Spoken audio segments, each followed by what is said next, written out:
And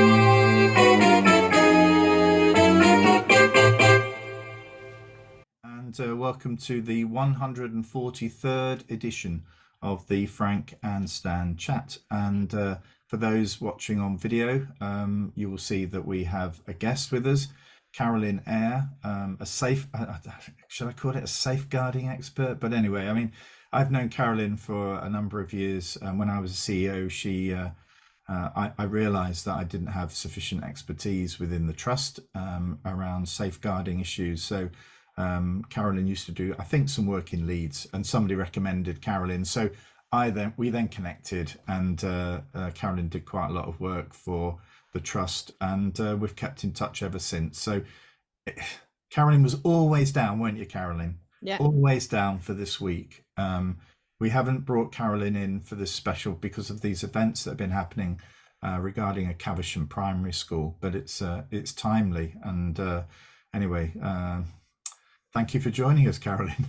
Oh, thank you very much for inviting me. I know you watch the podcast and videocast, don't you? I know that. So yeah, I do. Yeah, I do. And yeah, it was a bit perplexed at the idea of getting up so early on a Saturday morning. But, yeah, we normally do the one on Friday, but it's all down to me. I'm mucking things up this week. Yes, Stan. Oh, I was going to say, not as perplexed as I was when I thought it was 8:30 tonight. Got a phone call. Right, look, let's ignore all of that. Let's move along quickly because that's all down to my poor planning. Anyway, Carolyn, sort of, did you want to just give a little summary as to who you are and what you do? Yeah, so I'm an independent safeguarding consultant, very definitely not an expert. Always worry about people who say that they're experts in things. I work nationally with local authorities, local safeguarding children partnerships, multi-academy trusts, independent schools, charities. I do a lot of training, a lot of auditing, complex disciplinary investigations. I've just finished chairing a child safeguarding practice review. That was an experience. I'm not sure that I would do it again in a hurry, but I learned a lot from the new system. It's very different to what I'd been involved in before. I support schools to try and be the best they possibly can in terms of keeping their children safe. I also sometimes work with schools where things have gone wrong to try and help them to find sense and become better. And probably the greatest love of my work is I'm the safeguarding advisor to NAS, which is the National Association of Independent and non-maintained and residential special schools. So I work with schools around the country who care for the most vulnerable children in our society. And there is something very challenging but also very inspiring about working with organisations that support those children. So I spend a lot of my time in special schools.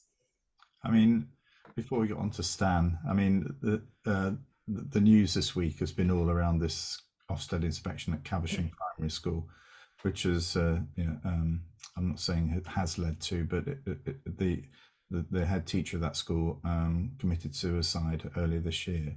And I'm just interested, I mean, it looks as though a number of the issues relate to safeguarding when you read the report. I'm just, what's your take on this? And also, you had, I think you were attending a meeting yesterday with LADOs from around the country. It's interesting to see, what the sort of the tone of the meeting and what people felt about it all. So I'm a member of CAPE, which is the Child Protection and Education Network. It's a national network of safeguarding leads in local authorities. So some of them are LADOs, some of them are the education safeguarding managers who support schools deliver training. A lot of them are people that are ex-authority like me who then became independent for whatever reason. We also have some MAT safeguarding directors. And so we had a meeting yesterday, and of course we were talking about this situation and the mood nationally.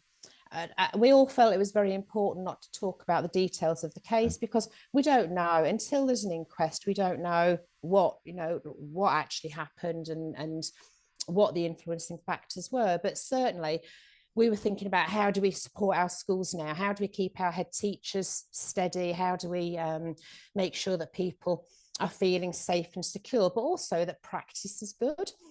And so we were thinking through, one of the conversations we were having was about the difference in support for head teachers in their localities.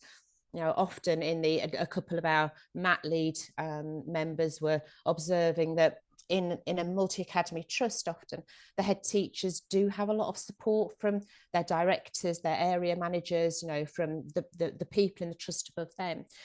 And in maintained schools, it depends really very much on the authority. So a lot of head teachers may have a good SIP, they may have a strong safeguarding team in the local authority who can keep them updated, a health and safety team which is functioning, stress risk assessments, WASPs, strong links with occupational therapy, safe spaces, access to organisations like Ros McMullen's organisation, Headrest, thank you. But in other authorities, all those services have been dissipated, and so head teachers might feel very, very on their own.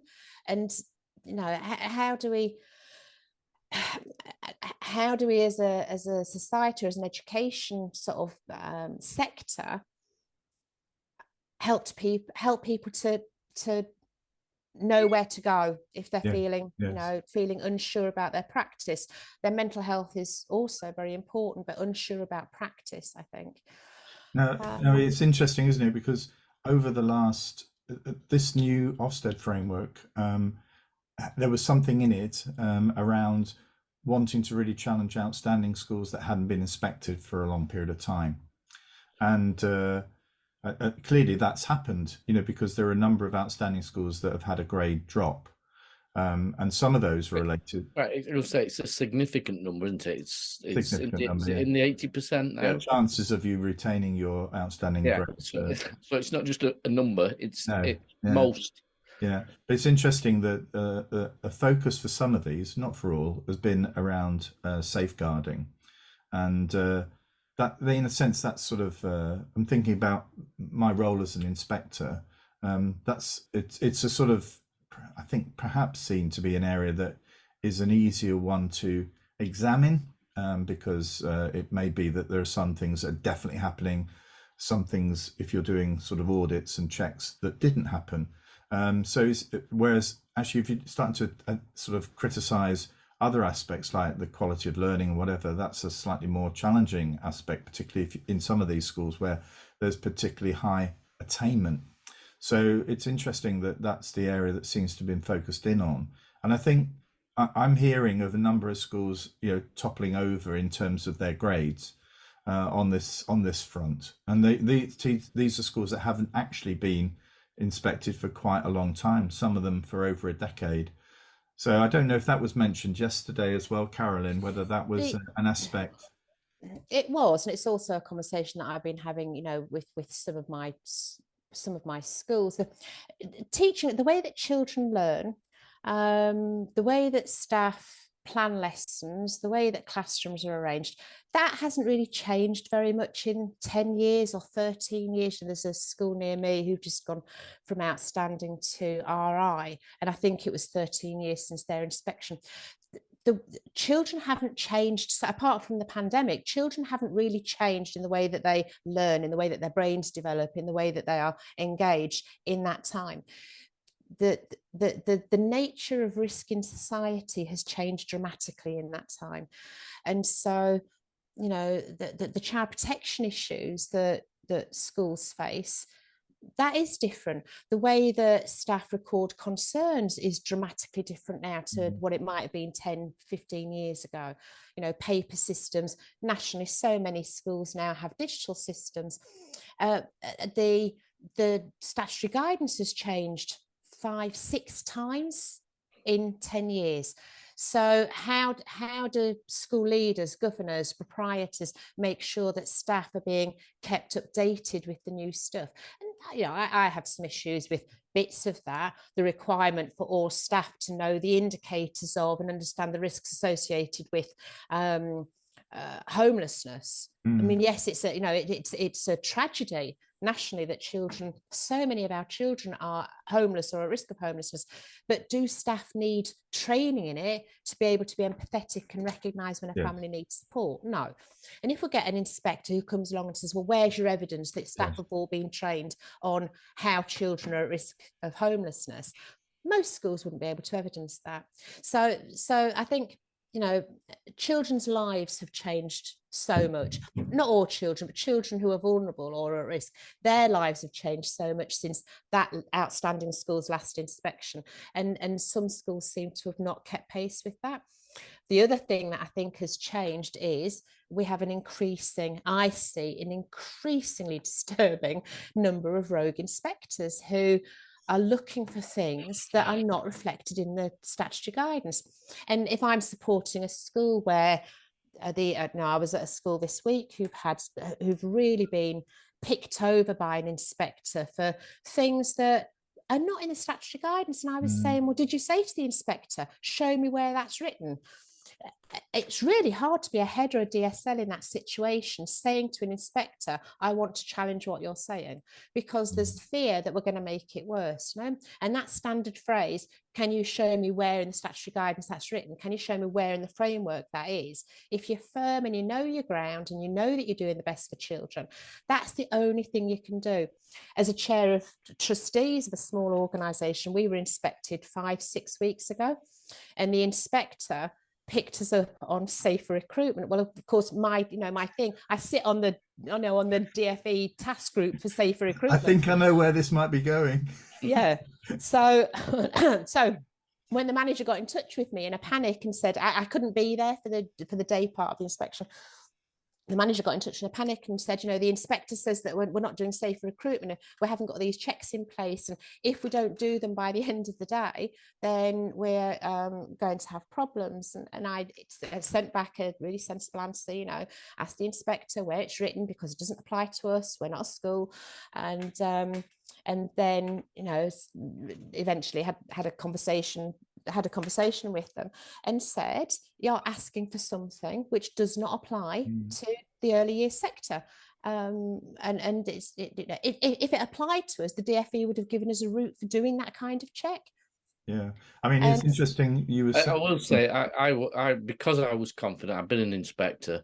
When my school was inspected, I did take the national curriculum book out and say, well, just show me where that is in here. And if you can show me where, it was something to do with spreadsheets at Key Stage 2. And I said, if you can show me where spreadsheets are in the curriculum, I'll hands up. And of course, he was using a Key Stage 3-4 handbook. Yeah. Okay. Yeah. But it's still this level. No, it's not applicable. But you have to be very confident. And I think the other thing we assume is that heads know how inspections work inside out, and they're not trained as inspectors, and they don't necessarily know that. So it's not just confidence, it's knowledge to be able to challenge. And I think I was privileged in a way that I'd been an inspector, I'd been trained as an inspector, and I knew the rules of the game. And so I was confident enough to say, no, you're outside the rules on this one. I'm not sure how many heads these days can be that confident. No, I get emails from head teachers or DSLs mid-inspection asking me to clarify something by email so that they can show it to the inspector. It's just this particular inspector, some of the IT we did was the controlled IT we did was at the high school. The year 6 went to do control technology at the high school, and so I explained that, and he said, but you've no evidence. So I got the high school to ring him to explain what they did, and he actually said that could be anybody on the phone. Oh no! So I said, right, well, just while we're on that, then I'll just go through the level of complaint that I'm now working at.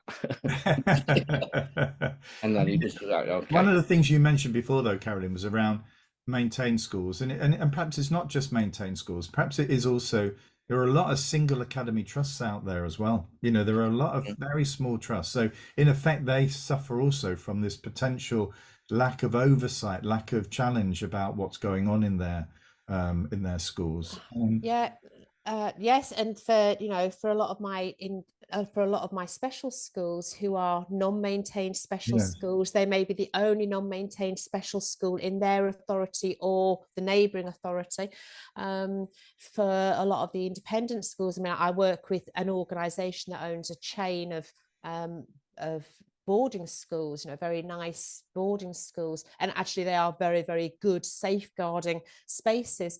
But I also work with independent schools who are standalone, where the governors are also the directors and the trustees, and the differences around the country are phenomenal in terms of how they can engage with local authority training, for example. There are authorities who provide newsletters and briefings and DSL training, but not if you're not in the fold. Yes, you haven't got that service level agreement or whatever.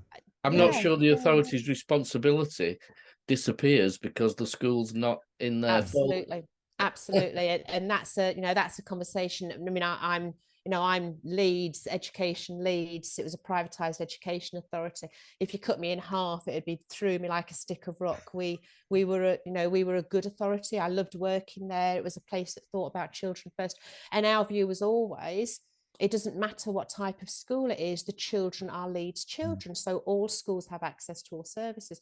But I'm supporting settings, now who can't access any of that because of either because of the needs of the children or because of the type of education the parents have chosen. It's just, and so many authorities who have got rid of their education safeguarding teams. They've made all of their health and safety team redundant.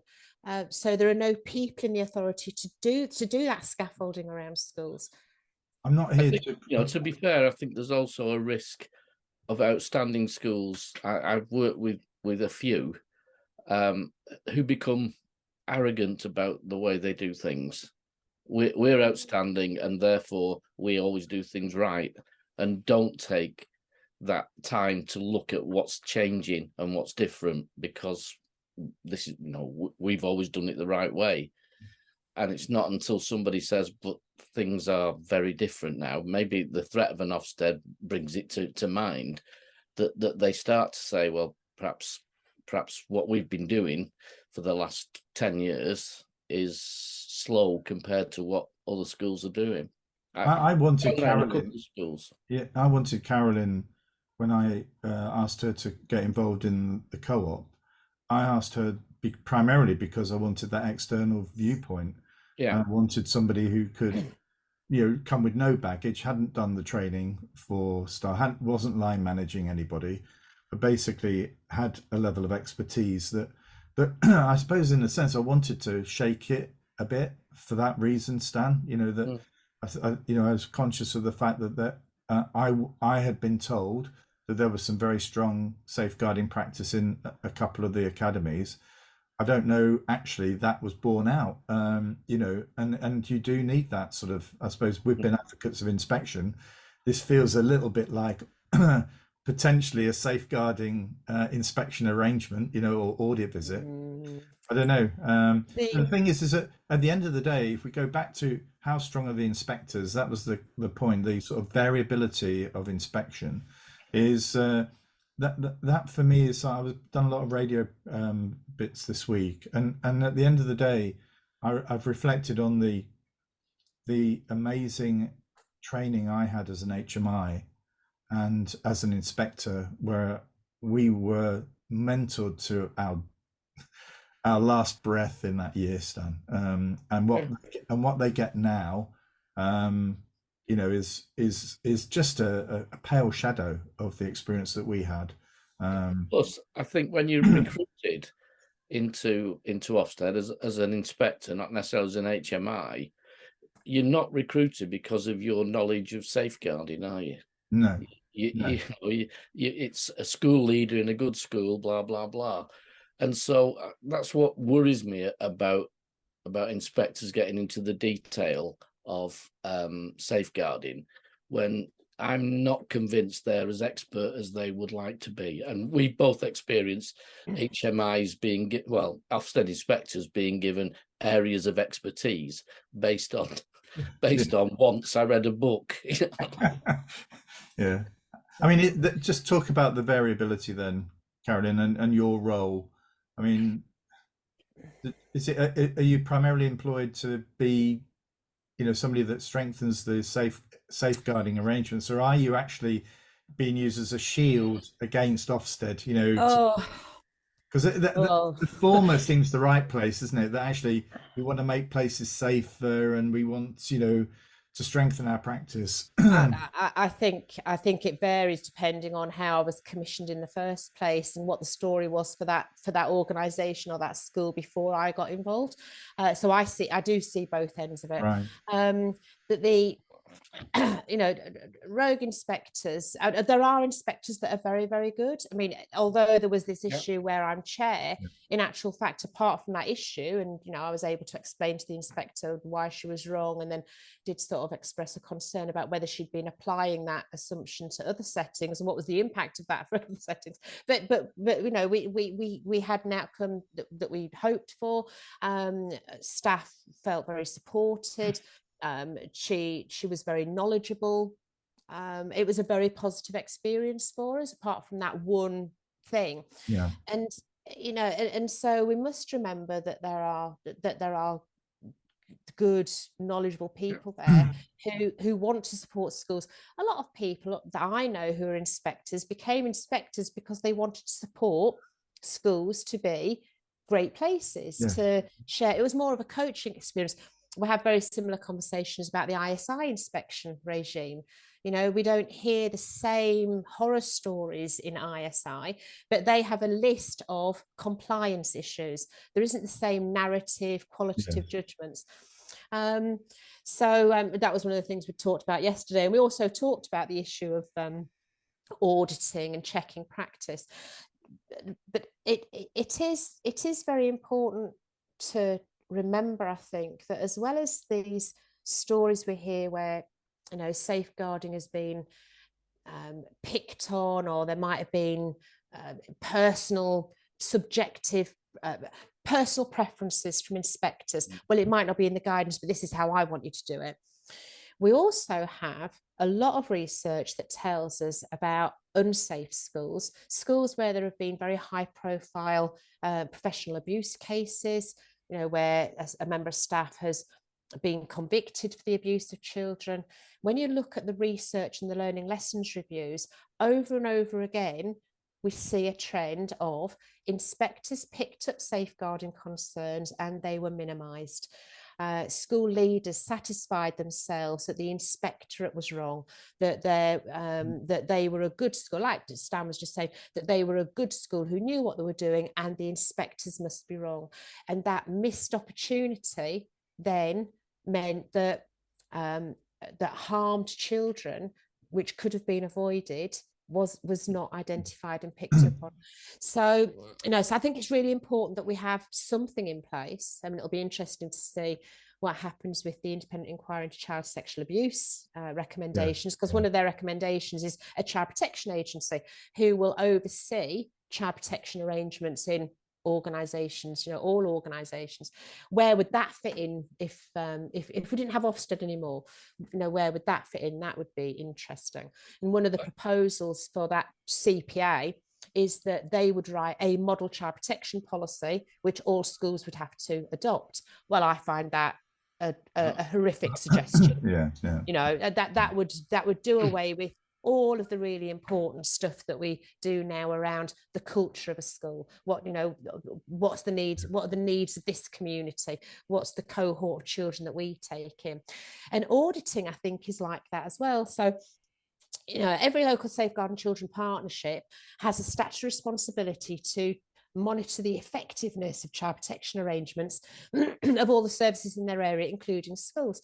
And some of them do that through a a self-evaluation. You know, they send out a form to their schools every year. Can you fill this in? I've got schools that fill in 80-page documents every year, where they rank themselves on, you know, a green, amber, red, on pages and pages of tiny details about safeguarding. And I've just finished an audit of a multi-academy trust where the schools had to fill in these forms. And if I'm doing an audit, I always ask to see any self-evaluation they've had to do for their local partnership. And these schools had given themselves greens all the way through, you know, green. And I did comment to a couple of the DSLs and sort of went, oh, you're really confident about your practice, aren't you? And unsurprisingly, when I start talking to staff and talking to children and looking at their CPOMs or their paper files and finding the ambers and the reds and discovering that it's easy to say, yes, we do this, because they don't know that they're not. Yeah. How do you know? Yeah. How do you know what you don't know? Yeah. And how do you know whether you're doing it as well as you ought to? Yeah, exactly. Yeah. So I'm not a great fan of those. I also worry. I've got a lot of schools in parts of the country where that self-evaluation is an Excel spreadsheet, maybe 8 tabs, pages and pages of data, and they have to upload the evidence. But it's a Section 175 audit, so it's written for maintained schools who have to comply with Section 175 of the Education Act. It hasn't been adapted or personalised for academies who don't have a governing body. They have a local advisory board and then a board of trustees. They're not adapted for primary or secondary. They're not adapted for independent schools. And so, you know, one of my independent schools was completing one recently. Pages of not applicable. So they had lots of ambers for things that just did not apply to them. Right. And it made me think, I wonder what the safeguarding partnerships do with them when they get them. I don't think they do. Do they read them? Do they read them? Do they collate them all? Yeah. Do they go back to those schools and say, oh, is there something we can do to help? Now, at the Cape meeting yesterday, you know, I have a lot of colleagues in that network who are in authorities that do this really, really well. So the self-evaluation is just the start of a conversation. There are, the local authority team go in to visit those schools every year or every 3 years. It's about coaching, it's about support, it's about identifying areas of development and then helping to move that on from an amber to a green. But I suspect there are a lot around the country who make the schools do this. The DSL spend hours doing it, and then it goes nowhere. What's the point? What's the point? But my view is that would, you know, not the worst case ones, but where you're saying that you can go in and do an audit and support a school and give them pointers, etc. I think that should be happening by experts on an annual basis, because if you argue, well, Ofsted's doing that, Ofsted might be 3 to 5 years. If the safeguarding's not right, then that's 3 to 5 years of it still not being right. I think an annual thing, and I would love to take it away from Ofsted, because I don't think they're the right regulatory body to deal with that. Bearing in mind all the I mean, not going back to the detail of that Caversham school, but if you read that report, then in effect there should have been support, and I hope there is support immediately for those arrangements to ensure that they're improved. You know, but actually the process of the Ofsted process is, I think the inspection was in November. We're now in, I think it got published, the final, because it was a final adaptation to the report was published only a week ago. That actually that's a long period of time for inactivity, you know, and in effect I feel as though if there are safeguarding visits, they need to be collaborative. They need to be about improving the culture and the practice, you know, following that visit.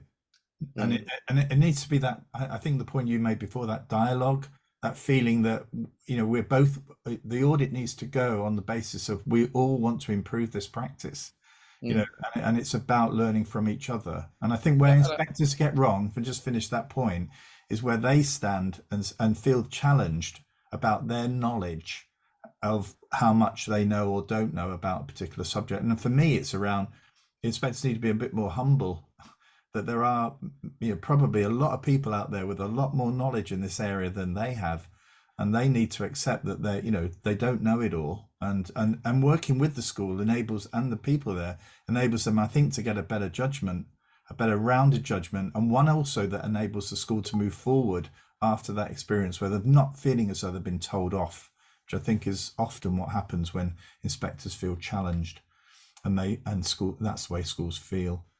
Anyway, so I'm not saying no Ofsted at all. No, I no. got inspection of schools is an important aspect, but I think the safeguarding, a regular check, and a requirement for those checks, say the last 3, to be sent into Ofsted when you get your inspection, so they can see what progress the school's made over safeguarding. Then it can be a judgment if they're not making progress, or it's still in things that are still wrong. But one day, part of a day, looking at safeguarding and then declaring it to be a limiting judgment that then makes the school inadequate for 3 to 5 years, to me, doesn't do what Amanda Spielman says it does, and gives parents a picture of the school. Because it doesn't. If you were a parent with a child at that school, having read the paragraph at the start, which is always my complaint, that the paragraph at the start doesn't match anything else in the... No. You would be thinking, that's a nice place, good place to send my child. And it wouldn't feel like an inadequate school. It would have areas that need significant improvement, in my view, rather than an inadequate school. So that one line judgment doesn't describe the school. Mm. One of the issues for many of my special schools, I mean, sometimes recently I've become involved as a result of somebody in Ofsted, I must find out who in Ofsted, suggesting to a special school after they've had this situation that they contact me. So schools that I'd not come across before emailing me and saying, oh, somebody suggested that we need you in. And there is an additional impact for many of those special schools, the independent non-maintained special schools, because when they get the inadequate or RI, all the placing authorities are informed, and then they can make decisions and will do for an inadequate.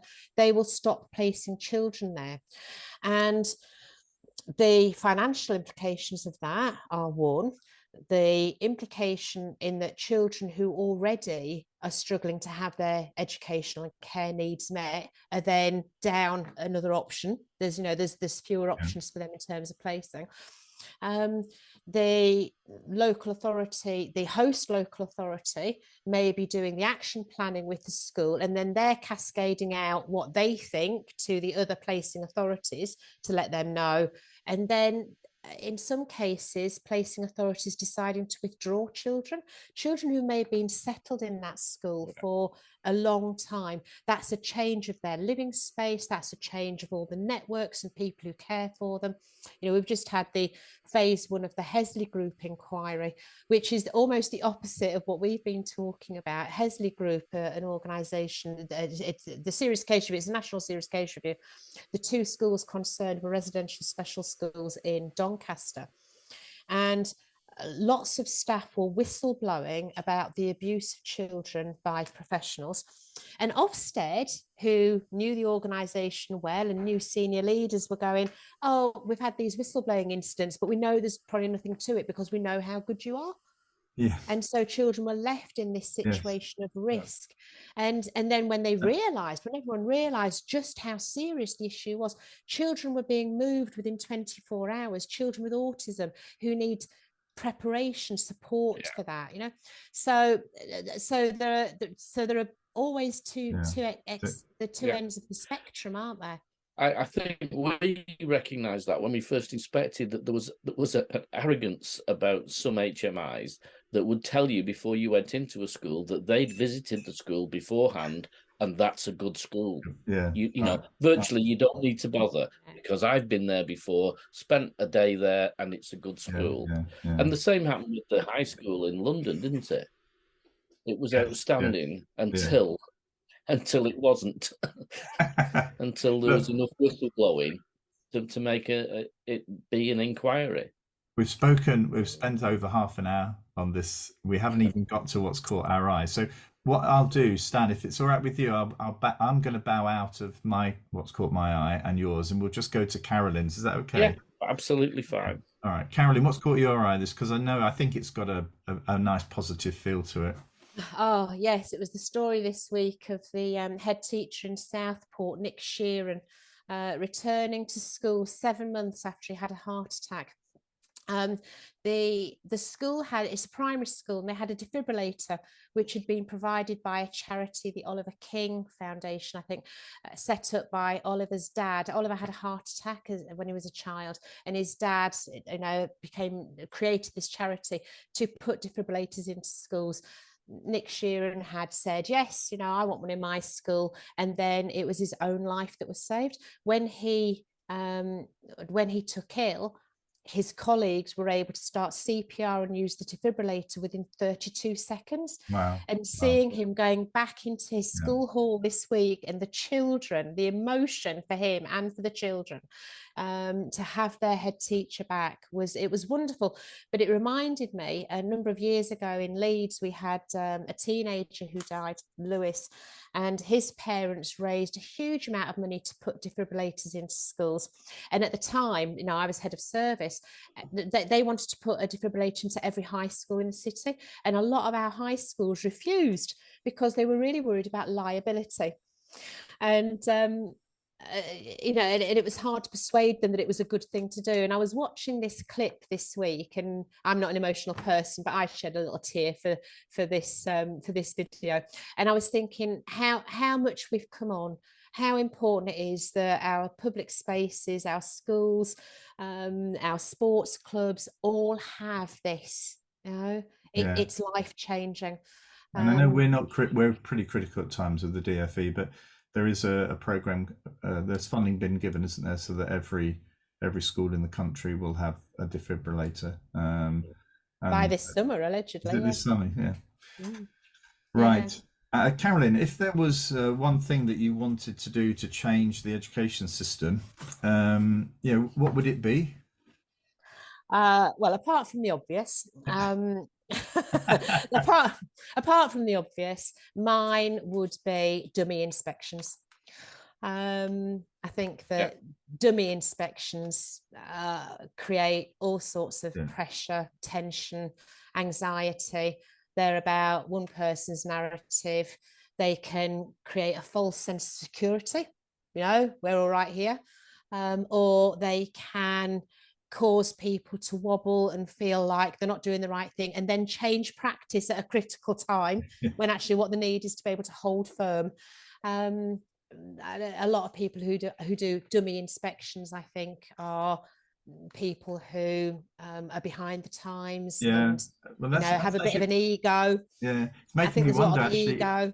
If we go down the audit, or some organisation doing the audit, I hope that doesn't then create a culture of a company setting up saying, "Oh, we'll do a dummy audit for you before you get the official." I think you'd have to not use the word audit. It'd have to be a supportive process to make sure that the school was as strong as it could be on safeguarding. It would have to be a supportive, and it has to be about the culture rather than. We were going to talk a lot about culture, weren't we? We were going to talk about, it has to be about the culture of the setting, and rather than the documents that are in place. It has to be about, sitting down with the children and talking to the children about what they understand about being safe. Not, is there a policy for it, and can somebody quote page 37 of keeping children safe? That's where it all seems to go wrong. Yeah, it's funny, just to say, if I can finish, if you wouldn't mind, just because it's something that's I haven't mentioned this before, and it will slip out of my mind if I don't say it now. I used to lead the inspections of local authorities when I was an HMI, and one of the judgment areas is, are children safe in blah local authority? And I deeply objected to the statement that children in, let's say, Salford are safe. That's what the judgment was. That's what I was forced to report on. And I wanted something like, apparently, or whatever, something in there just to, a weasel word that gave from us the evidence, the authority are doing whatever, everything they can that keep children was safe. rejected, you know, and you can see the dangers and the difficulties, you know, of that. And at the end of the day, you know, I'm so upset, not upset, but disappointed with the lack of taking this issue in Ofsted and actually just addressing it, being upfront about it. Not about the issue at the Cavendish Primary School, but just it took 7 days for the chief inspector to, and no one's seen the chief inspector. The Ofsted team has stopped tweeting everything. You know, they've just sat back and probably taken their time. But it feels as though in a situation like this, you just feel as though leaders are there to lead, and and schools are still being inspected, and HMI and Ofsted inspectors are still going out inspecting this week without that leadership. I think it's shameful. Yes, although I think some of the news that broke last night probably gives us more understanding now of why the chief inspector has been quiet and thinking about, you know, how to word whatever. Well, I don't know how they get themselves out. I mean, are you aware, Stan, that the chief inspector visited the school as in a way that comes that should have been said straight away. Yeah, but I don't think that's an issue unless they looked in detail at the safeguarding that apparently knocked the school over. So, you know, it's the same with schools that were inspected 13 years ago, that they're not being inspected on anything like the same thing now. So it's completely different process. It's just that lack of openness, though, isn't it? Yeah, it feels as though now, well, it makes you wonder, because on the comms side, you think, well, what else are they not telling us about? Yeah. You know, there must be something else. Why didn't you tell us about that? I mean, they always say in comms, take the hit in one go. Yeah. Don't let it, and Boris Johnson issue here, we didn't go into that, but that is another classic example of just take the hit once and then, you know, repair it after that. But what we've got here is not the full picture, and it just is terrible the way it's being managed. Really didn't he just remind you of a naughty child who's been caught doing something at the back of the classroom, and in the face of all the evidence is still going, I didn't do it, I didn't. I was watching it and it reminded me of boys, particularly boys that I'd worked with 25 years ago. I could name them, and just like, you know, is a grown-up. Why is he acting like a year 5? I know. I don't know if you've seen, there's something called a narcissist's prayer, and his response match it line by line. I didn't do it. Well, I did do it, but it wasn't a big thing. Well, maybe it was a big thing, but it wasn't my fault. And maybe it was my fault, but it doesn't really matter anyway. Yeah. It's terrifying. Perfect. Anyway, it's absolutely terrifying. Thank you, Carolyn. It's been a fascinating and discussion. You didn't get a chance to show up. Man, I know. I brought a present for people watching on video. Every week when I watch it, I forget to watch Stan because I'm so busy looking at his traction engine in the background. So I brought my Mamod. This is my Mamod SR1 steamroller. I think when I was born, my dad must have been disappointed that I was a girl, because I got a scale X-trick for my first birthday and I got a Mamod SR1, and it's been up in the loft, and I thought I'm going to get it down out of the loft and clean it up and show Stan. There you are. Right, well, thank you for joining us, Carolyn. We'd love to thank you very much. You know, just to chat about this is an area that we've not really given a lot of coverage to. So to talk about auditing.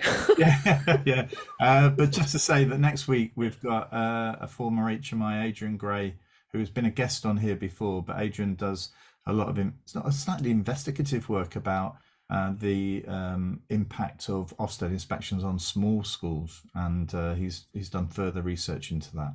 So looking forward to having Adrian back with us next week. So have a great week, everybody, and take care, and thank you for watching or listening. Bye-bye.